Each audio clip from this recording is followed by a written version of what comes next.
Researchers from Yale, Columbia, and many other major institutions found that our mindset about stress allows us to produce the brain chemistry we need to rise to the challenge. It gives us the resources to learn better, encourages us to build and draw upon our support networks, and develops resilience to future stress. In our first session on stress physiology and mindfulness, we talked about what happens in our body when we're stressed. Our bodies activate the emergency response called fight-flight to physically prepare us for action.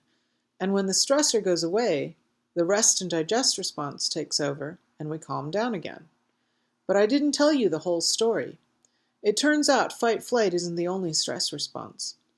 It doesn't make sense that being afraid for our lives is the only reaction we experience when we're stressed, because our logical brains recognize that stressful situations are different.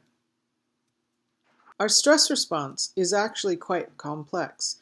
Our big brains have evolved to include other responses to stress besides the dire emergency, depending on our interpretation of the situation. These might include excite and delight when we rise to a challenge, and tend and befriend when we connect with other people to strengthen our social networks in challenging times. The key is that these different stress responses are driven by how you think about a situation, not the situation itself. This is you using your superpower of choice.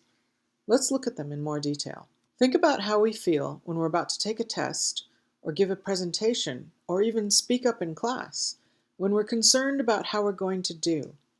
We might feel restless and tense, with sweaty palms and butterflies in our stomachs.